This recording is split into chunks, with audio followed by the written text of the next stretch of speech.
Assalamualaikum warahmatullahi wabarakatuh. Perkenalkan, nama saya Rosa Fatika Maharani dari Program Studi S1 Keperawatan Fakultas Kesehatan Universitas Jenderal Ahmad Yani Yogyakarta. NPM 2222011138. Saya akan membuat video praktikum sel eukariotik. Dalam praktikum kali ini, langkah pertama yang harus kita lakukan adalah menyiapkan alat dan bahannya.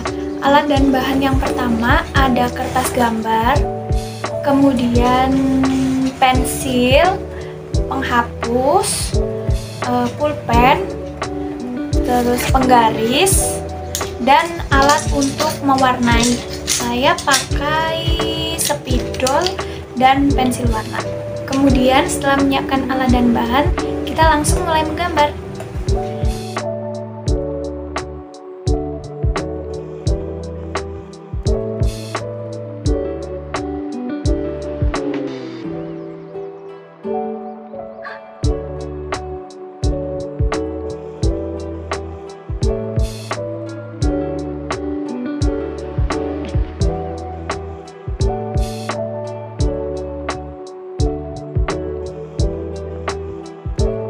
Ini adalah hasil gambar saya.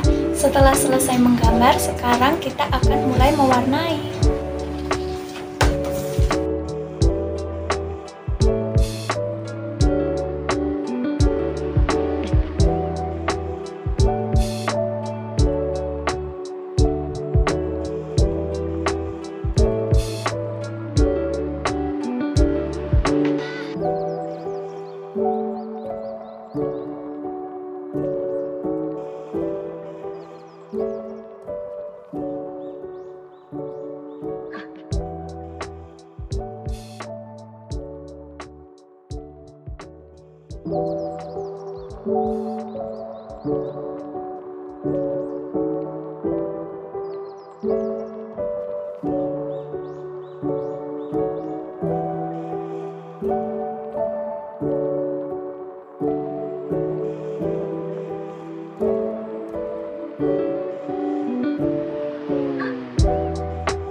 Ini adalah hasil gambar saya mengenai sel eukariotik. Selanjutnya saya akan menjelaskan mengenai bagian-bagian dari sel eukariotik dan fungsinya. Bagian yang pertama adalah retikulum endoplasma kasar yang berwarna kuning, ada rambut-rambutnya atau retikulum endoplasma kasar itu berfungsi untuk memfasilitasi tempat untuk menyalurkan hasil sintesis protein, kemudian pembentukan enzim lisosom dan cadangan membran sel. Selain itu, retikulum endoplasma kasar juga berfungsi sebagai tempat penyimpanan kalsium, kemudian mensintesis kolesterol dan lemak yang ada di hati, menetralkan racun atau detoksifikasi, kemudian memodifikasi protein yang disintesis oleh ribosom, dan mentransportasi atau menyalurkan molekul dan bagian sel yang satu ke sel yang lainnya. Kemudian yang kedua adalah ribosom. Ribosom ini berfungsi sebagai tempat sintesis protein. Jenis proteinnya itu ada protein sitoplasma dan protein hormon. Kemudian setelah ribosom itu ada retikulum endoplasma halus yang kuning yang tidak ada rambut-rambutnya. Fungsi dari retikulum endoplasma halus adalah untuk proses metabolisme, yaitu sintesis lipid. Kemudian untuk metabolisme karbohidrat dan konsentrasi kalsium, kemudian untuk detoksifikasi obat-obatan, serta tempat melekatnya reseptor pada protein membran sel. Setelah retikulum endoplasma, di bawah sini ada mitokondria. Mitokondria itu yang berwarna biru, kemudian ada garis-garisnya gitu di tengah. Nah, mitokondria ini merupakan mesin biokimia yang memulihkan energi dalam bahan makanan, yaitu melalui siklus Krebs dan rantai pernapasan. Kemudian mitokondria itu mengubah bahan makanan tadi dengan fosforilasi menjadi ikatan fosfat energi tinggi dari adenosin trifosfat atau ATP. Kemudian fungsi utama dari mitokondria adalah sebagai tempat respirasi sel pada makhluk hidup. Kemudian ada membran sel. Membran sel ini berfungsi melindungi isi sel dan mempertahankan isi sel. Kemudian mengatur keluar masuknya molekul-molekul, dan yang terakhir membran sel ini sebagai reseptor atau penerima rangsangan dari luar. Kemudian setelah membran sel ada sitoplasma. Sitoplasma itu yang berwarna merah ini. Fungsi dari sitoplasma ini adalah sebagai tempat penyimpanan bahan-bahan kimia yang penting bagi metabolisme sel, seperti enzim-enzim, kemudian ion-ion, gula, lemak, dan protein. Setelah sitoplasma, di sini ada lisosom. Lisosom itu yang bulat ini.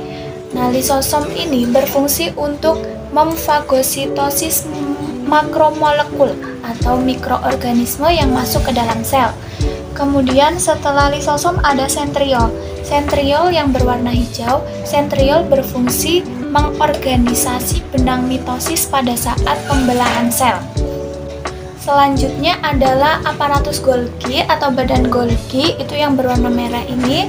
Badan Golgi berfungsi sebagai glikolisasi atau penambahan karbohidrat, kemudian sebagai fosforilasi atau penambahan fosfat, kemudian membentuk membran sel, membentuk kantong sekresi sebagai pembungkus zat yang akan dikeluarkan sel, dan membentuk akrosom pada sperma.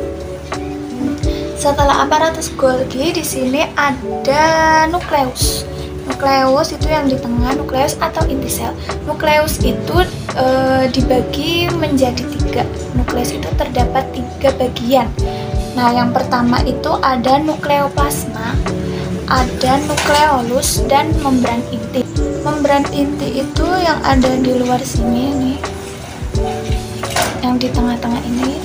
Nah, membran inti ini berfungsi sebagai pelindung materi genetik agar tidak tercampur dengan sitoplasma dan organel lainnya. Selain itu, membran inti juga sebagai tempat pertukaran zat antara nukleus dan sitoplasma.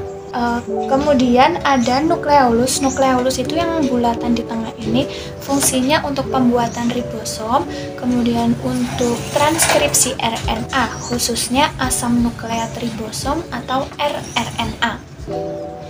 Kemudian ada nukleoplasma. Nukleoplasma itu yang bagian luarnya sini, bagian atas. Nah, nukleoplasma ini berfungsi sebagai membran nukleolus, tersusun atas air, protein, ion, enzim, dan asam hati. Demikian video praktikum sel eukariotik dari saya. Apabila ada kesalahan dan kekurangan, saya mohon maaf. Terima kasih. Wassalamualaikum warahmatullahi wabarakatuh.